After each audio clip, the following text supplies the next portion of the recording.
ಈಗ ನೋಡಿ ಕೈಗೆ ಕಾಲಿಗೆ ಏಟ್ ಮಾಡ್ಕೊಂಡು ಹೇಗೆ ಕೂತಿದ್ದೀರಾ?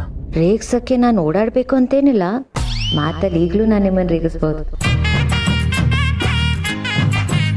ಆಗೋದೆಲ್ಲ ಒಳ್ಳೇದಕ್ಕೆ ಅಂತಾರಲ್ಲ, ಸೊ ಹೀಗಾಗಿರೋದು ಒಳ್ಳೇದೇ.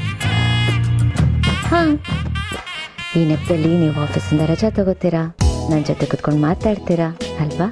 ಕಷ್ಟದ ಸಮಯದಲ್ಲೂ ಪಾಸಿಟಿವ್ ಆಗಿ ಹೇಗೆ ಯೋಚನೆ ಮಾಡಬೇಕು ಅಂತ ನಿಮ್ಮಿಂದ ಕಲಿಬೇಕು. ಆಯ್ತು ಬಿಡಿ, ನಾನು ಇದನ್ನು ಪಾಸಿಟಿವ್ ಆಗಿ ತಗೋತೀನಿ. ಆಫೀಸಿಗೆ ರಜಾ ಹಾಕ್ಬಿಟ್ಟು ನಿಮಗೆ ಸೇವೆ ಮಾಡೋದಕ್ಕೆ ಭಗವಂತ ನಮಗೊಂದು ಅವಕಾಶ ಕಲ್ಪಿಸಿದ್ದಾನೆ ಅಂತ ಅನ್ಕೊಂಡು, ಓಕೆನಾ? ಇಟ್ಸ್ ಓಕೆ, ನಾನು ಪಾಸಿಟಿವ್ ಆಗಿ ಯೋಚನೆ ಮಾಡ್ತೀನಿ. ನೋಡ್ಬೇಡಿ, ಈಗ ಹೇಳಿ ಏನು ಬೇಕು ನಿಮಗೆ? Coffee, tea, juice? ನನಗೇನು ಬೇಡ ಪ್ಲೀಸ್. ನೀವು ಹೀಗೆ ನನ್ನ ಜೊತೆ ಇಲ್ಲಿ ಕೂತಿದ್ರೆ ನನಗಷ್ಟೇ ಸಾಕು. ನಿಮ್ಮ ಮಾತೇ ನನ್ನ ಪಾಲಿಗೆ ಮೆಡಿಸನ್. ಈಗಷ್ಟೆಲ್ಲ ಭೂಮಿಕಾ, ಜೀವನ ಪರ್ಯಂತ ನಿಮ್ಮ ಜೊತೆ